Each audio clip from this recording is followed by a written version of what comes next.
আমরা আজকে সমাধান করব দ্বাদশ শ্রেণীর অংশীদারি ব্যবসায়ের হিসাব অধ্যায় থেকে সিলেট বোর্ড 2025 সালে জয়ন্তী, দীপা ও সিমির যেই অঙ্কটি আসছে এই অঙ্কটির আমরা সমাধান শুরু করব ক প্রশ্ন থেকে। খেয়াল করো, ক প্রশ্ন কি চাইছে, সিমি এর ঋণ হিসাব প্রস্তুত করো। তো ঋণ হিসাব প্রস্তুত করার জন্য আমরা শুধুমাত্র একটা ঋণের জন্য একটা ঘর করি, সেটি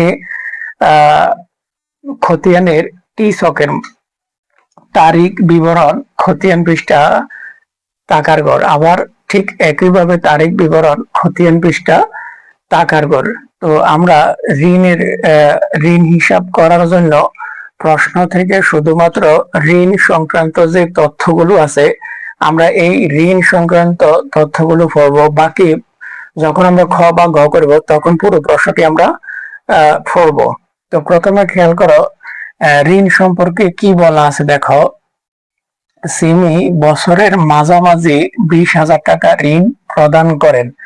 তো সিমি বছরের মাঝামাঝি 20,000 টাকা ঋণ প্রদান করেন। তো খেয়াল করো, প্রথমে যেহেতু আমরা ঋণ হিসাব করতেছি, আমরা জানি যখন আমরা কিন্তু ব্যবসায়ের হিসাব করতেছি। তো ব্যবসায়ে যখন ঋণ আসে আমরা সাধারণত বলি যে নগদান হিসাব ডেবিট, ঋণ হিসাব ক্রেডিট। তো যেহেতু ঋণ হিসাব করতেছি এবং জাবেদা করলে আমরা দেখি ঋণ ক্রেডিটে হয়, আমরা ক্রেডিট পাশে লিখবো নগদান হিসাব। বিপরীত নামটি কত টাকা ঋণ নিছে, 20,000 টাকা ঋণ নিছে, আমরা 20,000 টাকা লিখলাম। এখন কথা হচ্ছে এটা কখন, বছরের মাঝামাঝি সময় আমরা লিখলাম যে 2024 সালের জুলাই 1 তারিখ, মাঝামাঝি হচ্ছে জুলাইয়ের 1 তারিখ গেল ঋণ হিসাবের কথা। এখন খেয়াল করো, এই ঋণের যখন অংশীদারি কারবারে অংশীদারি ব্যবসায় ঋণ আনা হয় তখন ঋণের সুদ ধরতে হয়, সেটি চুক্তি অনুযায়ী সুদ ধরতে হয়।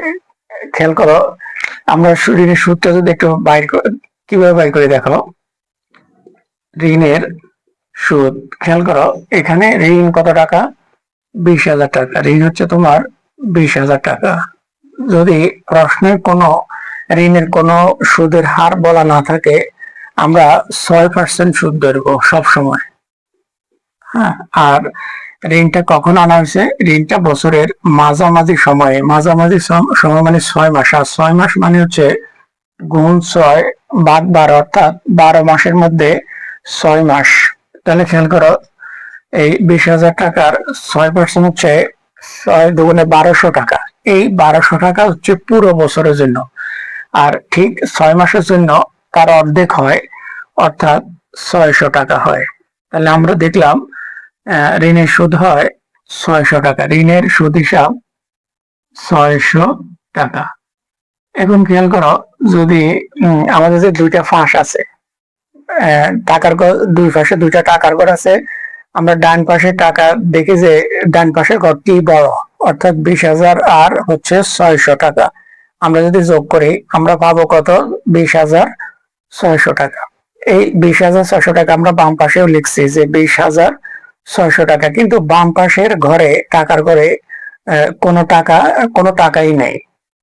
তাইলে আমি যদি বলি যে ডান পাশের এই 20,600 টাকা সমান হইতে হইলে বাম পাশে আমাকে কত টাকা বসাইতে হবে, ওই 20,600 টাকাই আমাকে বসাইতে হবে। 20,600 টাকা বসাইলে সমান হয়, আর এই 20,600 টাকার নামই হচ্ছে ব্যালেন্স সিডি চলতি বছরের শেষ তারিখ, অর্থাৎ 2024 সালের ডিসেম্বর 31 তারিখ।